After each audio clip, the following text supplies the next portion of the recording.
It's the I Can't Mom Today podcast with Heather, the new mom, and Vera, the seasoned mom. I Can't Mom Today. Hey, this is Vera and Heather back again after a long time with the I Can't Mom Today podcast. Hi, Vera. Hey, Heather. It has been a while. Also having so much going on in our lives. Oh, I know. Yes, absolutely. Well, of course, COVID and back to school and all that stuff. And is Baker just, I know that you were sending him to daycare. So is he just continuing on in the same daycare? Yep. Now? Okay. Yep. So same thing. Cause he's not ready for preschool yet. I mean, he's advanced for his age. Of course, he's a genius. No, but he is more advanced for his age, and I credit that to the previous school, not his genes. But yeah, so he's in preschool 1 class, even though he's 3, or he's not even 3. He'll be 3 on Monday. So yeah. Oh, Joe Baker's man. Well, that's like my girlfriend. She was sending her son to like a day camp, because he's like 7, I think. Yep. I think I'm such a bad friend. Anyway, and so I was like, wow, really? So they do have day camps? And she said, yeah. And some places do. So yeah, well, she's in Jacksonville, so Florida. So, and he loved it, he just really loved it, and it was good to get him out of the house and everything. Yeah. And it sounded like they were using a lot of the protocols, to make sure that they stay as safe as you can. And she sent him to, well, as we've been calling it, brick and mortar school.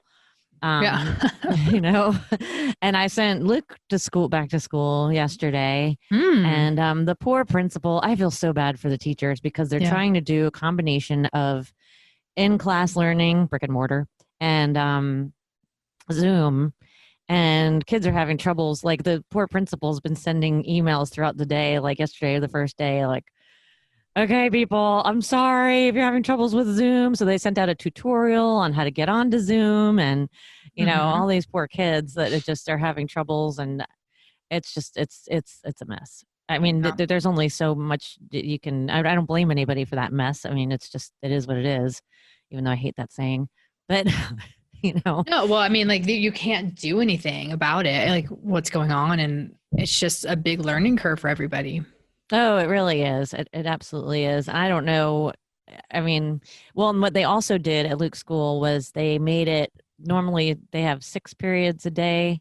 They downgraded them to 3 periods a day. So, Monday, Wednesday, Friday, he has kind of like when you're in college, he has 1 set of classes, and then Tuesday, Thursday is another set. So that way they're not transferring between classrooms as much. Okay. Well, obviously to try and keep the social distancing up as much as they can. But he said there's only like 10 to 15 kids in each of his classes. Dang. And a lot of parents kept their kids at home. Do you feel like a bad mom?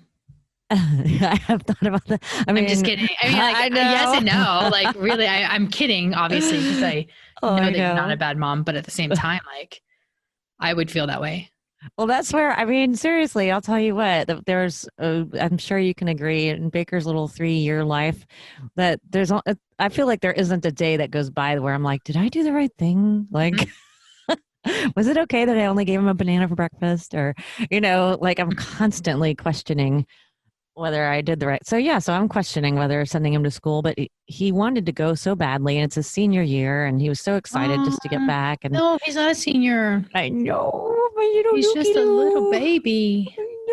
No, he's a big stinky teenager. That makes me hurt. It really is. Like, I've actually had some meltdowns privately, like crying about how he's all like, see, I'm even getting emotional right now. Don't cry. I know. No cry.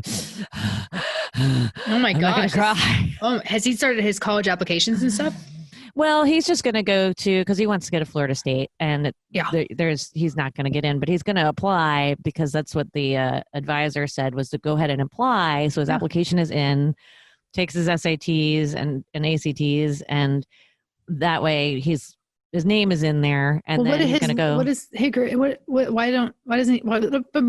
There's no way. Why? I couldn't even get into Florida State right now. The Really? average applicant had a 4.1. That's just What the hell? applicant. Yes. First of all, these are fake numbers. Well, I know it's very confusing because of all the weighted stuff, but yeah. So that's the average applicant had a 4.1. I can't remember what their SAT or ACT score. I think the ACT score was like a 28. Can't remember the SAT. Wow. Yeah, I definitely would not get in. No, I'm like, no flipping way. I mean, she said it's so competitive because they had 60,000 applicants for 6,000 spots last year. That's crazy. I know. So there's just no way. But like I said, that she said, the advisor said, go to TCC, the community college, take the classes I tell you to take, get the grades I tell you to get, stay in there's a private dorm on the FSU campus. And she said, stay in that dorm because there'll be other kids doing the same thing you're doing and you guys can support each other. And then we'll check back after a semester. You might be able to get in after a semester or two. So, I mean, don't get me wrong. When I applied, I got I was accepted to summer semester. Yeah. Well, because there's less applicants. Early. Yeah. So yeah. So it's just so highly competitive. So that's our plan. That's what we're going to do. Of course, he's like, oh, Mom, I want to live in an apartment. I'm like, yeah. Get a job. These are all options. Yeah. Right. Well, actually, he does have a job. A strapping young prep cook at a local restaurant. And he started out on salads and then he does a couple other little things and they're starting to teach him how to work the fryer on slow days and stuff so he can learn how to do all that. Yeah. I started out making salads as my first career. Oh, yeah? I was a salad bar person at a buffet restaurant. Ooh. Mm-hmm. That's the back in the days when I learned the value of a spatula. And getting all the dressing out of a giant container. Oh yeah, there you go. Yep, we had a manager that came back. Like we would try not to use a spatula, and he would dig it out of the garbage and like be like, "What is this?" Oh no, I swear. Waste. And so now I'm like a spatula. That's funny. Crazy. The art of getting that very last drop of salad dressing out of the jar. Yeah. Now I understand why he did it because I mean, in those big jugs, you can get a whole bottle probably. Yeah. No, I can understand that too because although sticking your hand in those like big jugs. Oh, we had it was a big spatula. It was not. Okay, had a long stick. Anyway, so I digress. So he's advancing in his career. So already that's great news. I know, man. I'm a proud mama. I mean, I wanted him to get a job, especially after the whole COVID thing when things started to open up a little bit more because he wasn't doing anything all summer. He was just hanging out with his friends. And granted, of course, like, I encouraged him to hang out outside, to try and social distance as much as he can and all that. Mm-hmm. But I mean, seriously, like not doing anything but skateboarding and hanging out with his buddies. And I was just like, he needs to be doing something productive. Yeah. So he did take the ACT. I got him a Zoom tutor who's been awesome, by the way. And so he took the ACT and now, he was supposed to take the SAT, we thought, the other day, this past weekend. And it turns out that he signed up for a later date SAT, and we didn't know that until we went to print out the ticket. Now, when does he get his results for his ACT? He already got them. He didn't do all that great. He got a 21, which is like, it's okay. It's kind of like a B minus. I think that's what I got. So back in the day. Well, and considering he barely studied, like I think he had like 3 sessions with the tutor before he took it. I didn't think you were supposed to study. What? Yeah, you're supposed to study. I didn't study for it. Well, that's why. That's why I got summer schooled. That's funny. Did you take the SAT also? Yeah, I took SAT and ACT. Okay, and you didn't study for the SAT either? Nope. Oh my God, you are so funny. So you didn't have people around you going, "Oh my God, I got to study." Like I used to get together with friends and study, and nope. Wow. Damn, girl. I still got an FSU, so. Yeah, that's true. You did. See, I studied. I'll never forget my dad actually. What'd you get on the SAT and ACT? I didn't take the ACT. Only took the SAT, and I got, I think it was either an 1140 or an 1160. Girl, I got like an 1110, so I don't want to hear it. Damn, girl. Mm-hmm. Well, I bombed on the verbal, which is funny since I talk for a living. I did great on the math, but the verbal, I think I got like a 400 out of 800 or something ridiculously low on the verbal. Yeah. Well, I cannot, if you ask me what a word means, it's really hard for me to give you the definition of a word. Yeah, I'm impressed with people that use, and it's not like their vocabulary is just really solid versus them being show offy. Because those people that are like, I justificated or whatever. Mm-hmm. You're just Yeah, like, okay, smarty, okay, sure. exactly. But there are some people that are just, they can throw it into a sentence where it sounds very natural and not show offy, and I'm just like, you're the coolest. Yeah, I seriously, yeah, no, I do.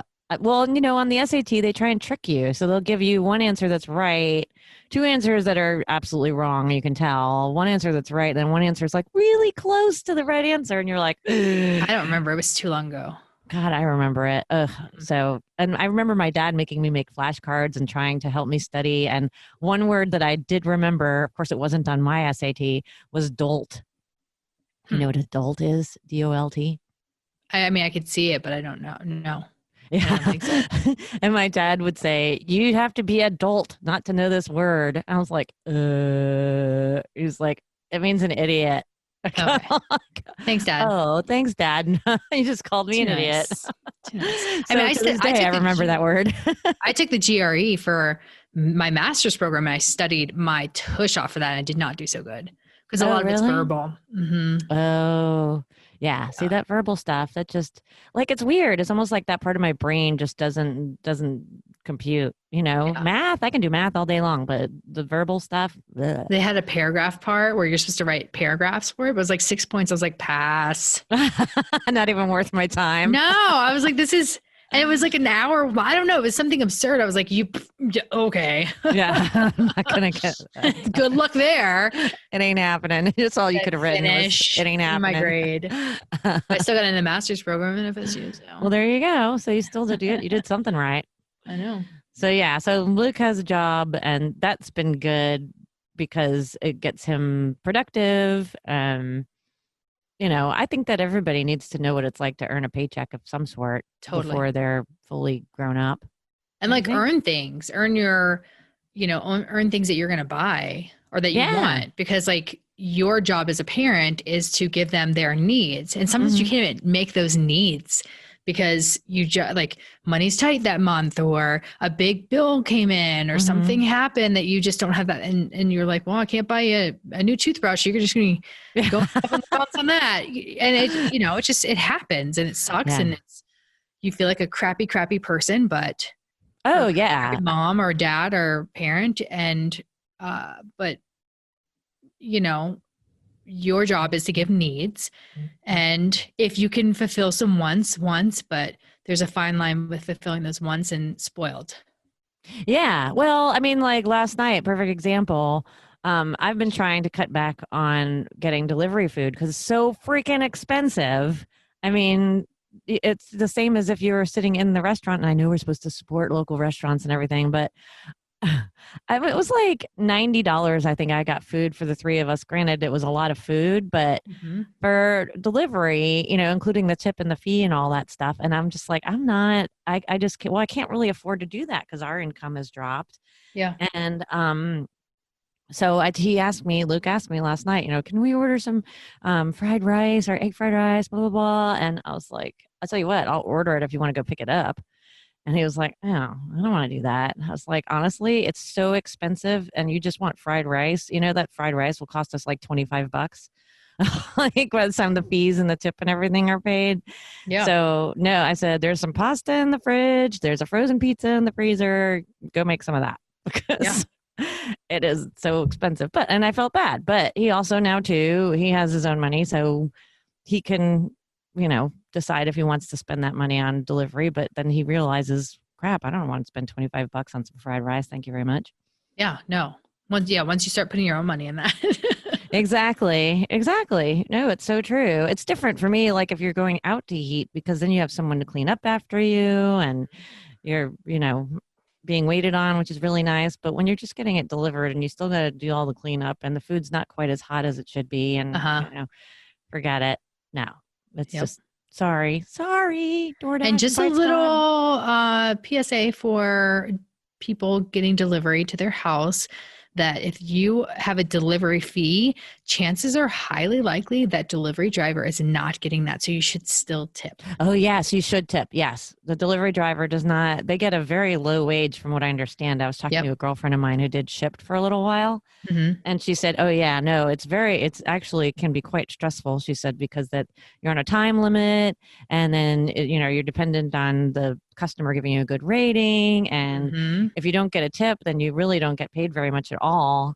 And, by the time you're done, you figure the time it takes you to get to the store, get to the person's house, get to, wear and tear on your car, no less. Mm-hmm. So yeah, so definitely, I always tip. Yes. Some people more than others, but sometimes I don't know. I feel like 20% is an awful lot for someone who's just driving you the food. Yeah, but then you have to think about the wear and tear on their vehicle. That's true. Everything that I just said. Yeah, because it's not just their time. But it is their time too. Because think about if it takes them even 10 minutes to get to your house, it's 20 minutes round trip. And then they have the gas that they have to pay for. They'll eventually have to pay for oil change, new tires, brakes. True. Yeah. All these things. Good point. So I'm You're a monster. Cheap. I'm a monster. Well, I did go ahead and sign up for, Shipt. You can do like $100 for a year. And as long as it's over $35, which of course it always is. Yeah. It's free delivery. But of course you still have to tip, but that still saves me like $5 because I'm getting my groceries delivered because I hate grocery shopping anyway. Plus if I can avoid being around a bunch of people I don't know, I try to. Yeah. Even with masks on and all that stuff, I figure may as well keep everything to a minimum. Mm-hmm. So are you getting any of your stuff delivered or are you guys still doing regular grocery shopping? Brad loves going grocery shopping, so he goes. God bless him. Yeah. And I'm fine with that because I haven't gone grocery shopping when he goes out of town, I try to really limit my time in the grocery store. Yeah. I used to love it, but now I'm like, people are I hate it. in my way and I'm just like, get out of my way. And then people are pushing me out of their way. I'm like, people just being people. I just find it Jerry likes the grocery shop, but I don't like to send him because he always gets the wrong things, I'll tell him one thing and he'll get something different. And he's like, oh, I don't know. Like, oh. Brad is really good, but he doesn't go with a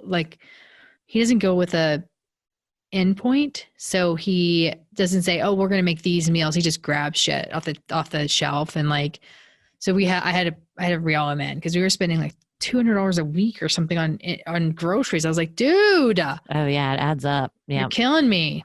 Especially when he's been doing really good. Like we put a budget, like this is our budget per month. This is all we spend. Yeah.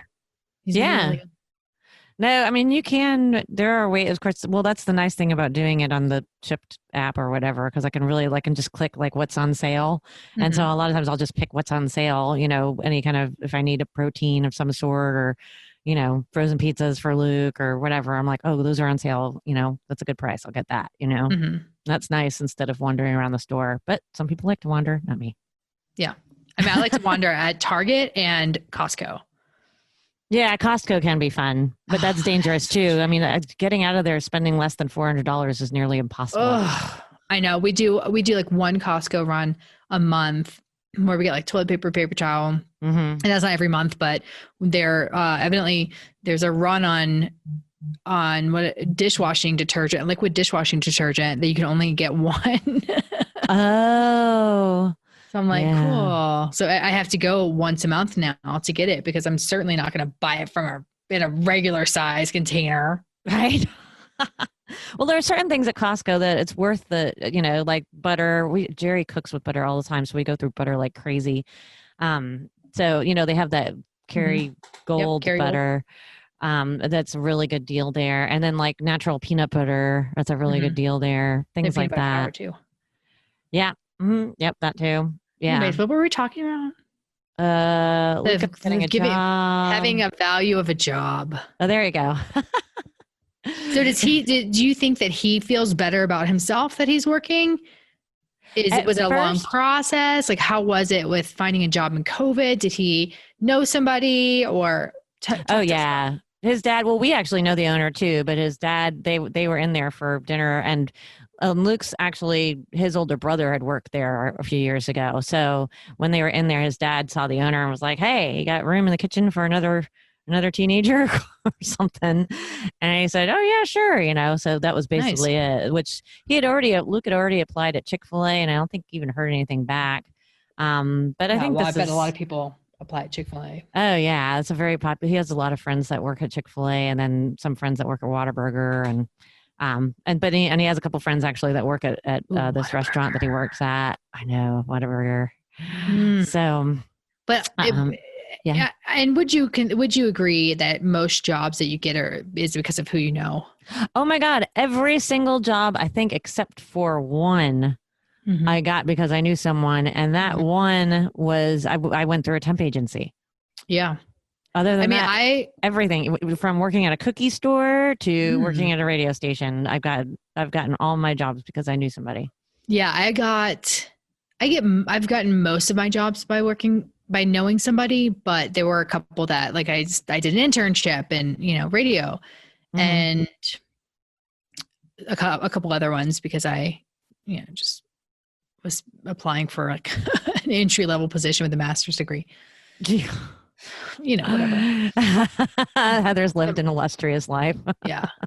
But yeah, for the most part, it's all about I feel like it's all about who you know. So the biggest takeaway here, I think, is to network, get out of your comfort zone and network for all the young adults out there that are just, hatching out of their shells and becoming little adults.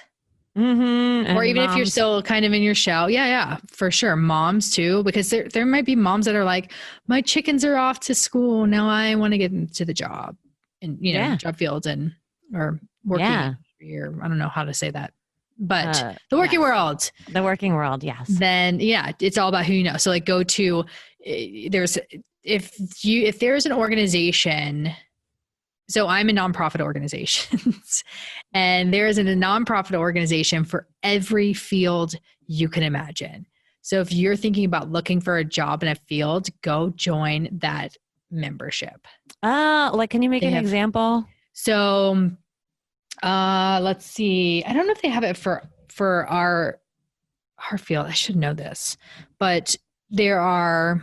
So American Society of Association Executives, which toot, I got my CAE, which is Certified Association Executive. Okay, I'm like, what does that mean? So I was studying for it last year and I failed it or didn't pass, I guess. You don't really know what you get. Or I guess you do. They tell you how many you didn't pass by. Sorry, I had to take a sip. I was choking. You're allowed. So if you're looking to get a nonprofit associations, they have state organizations or regional organizations for nonprofits. And a lot of times they have student rates, which are super, super, super inexpensive, but it will get you in the door with the right people. You just have to, you may have to spend some money on like luncheons and stuff like that, but just don't sit in the corner. Go get some business cards printed out for like $15. Go to these events, have your email, and don't put like, don't put like Heather likes to eat pizza at gmail.com. That's probably not the email address you want, but you can put like your first name, last name.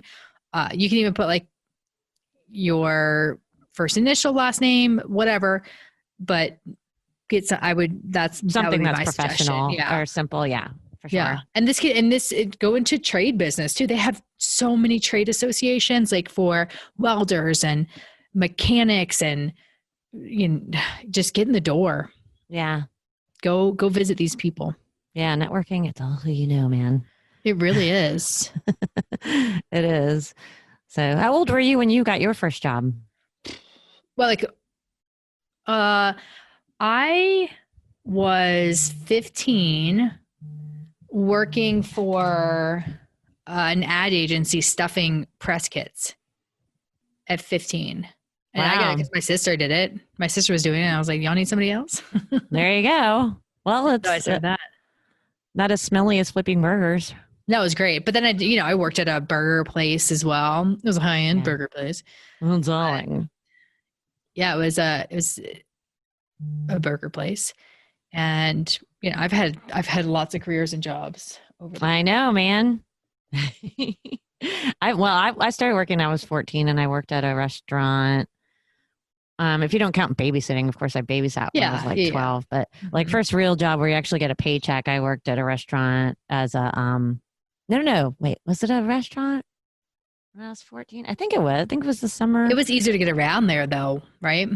Well, no, this was during the summer. We used to just spend our summers on Cape Cod in Massachusetts. Oh, so there you have to drive bougie. or ride your bike. So I know it's so fancy. So I started working in a restaurant during the summers, like either as a bus girl or a waitress. And then during the year, I did get a job where in New York during the school year at like an ice cream store, like always in the mall. I worked in the mall, like at an ice cream store, Haagen-Dazs, and a cookie store. And did that during the school year. And that, of course, I could take the bus too, because the transportation in New York is so stellar. So yeah, I did that. But again, it was always because I knew somebody. Although actually, no, I forgot.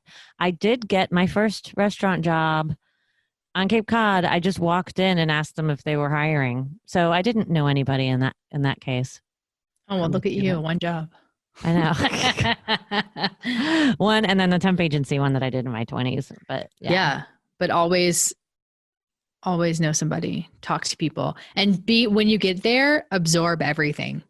Oh, for sure. Yeah. Learn everything from everybody. Absolutely. That's the way. It's all who you know. Yeah. Can you help me out with this app? You better believe it. What do you need help with? Exactly. Mm-hmm. Well, so with all that said, yeah. Well, I'm hoping that Luke will be able to manage having the job and going to school and taking the SAT in a few weeks. We'll see how it all goes if he doesn't stress out. Like, isn't there a limit on how many hours they can work? Yeah, I think there is. I don't know what it is though. I think it's got to be less than 20. Yeah. I don't know. When does he turn 18? Question. Is it this year or next year? Actually, yeah, he turns 18 in November. So after that, it won't really matter. It'll be all grown up. I know. Oh my gosh. I'm old. You are. You're an adult. On that note, I wish you the best. Thank if you you. want to tell us the stories of your first jobs or any tips on good jobs job for kids. Hunting, yeah. Good jobs helping for your kids get a job. Mm-hmm. Fresh out of high school, any career choices. Cause I know one person was like, my friend is, just entering the career field and looking for a job. She's been a stay-at-home mom. Do you have any suggestions on like something she could now, because she was recently divorced. And so she was trying to find something that she could help. That's tough. Yeah. That's really tough. So yes, you can email us, iCan'tMomTodayPodcast@gmail.com. And then of course we're on Facebook, I Can't Mom Today Podcast, Instagram, YouTube, and Twitter. All at I Can't Mom Today Podcast. Woo. Nice. I'm glad you remember that, because I was like, oh wait, we do have to close this. Yeah. So that's how you find us. And please do rate our podcast if you have a second. And if you have any constructive criticisms or accolades that you'd like to share, please do. That would be absolutely super amazing. Easy. Just go to the app and where you're listening to this podcast and just click a star. Yeah. You can just do 5, the stars, hopefully. 5 or stars. you can do a actual. Yeah, make a comment or make a comment. Either way, yeah. We would appreciate it. Thank you so much. Until next time. Until next time. Bye. Bye.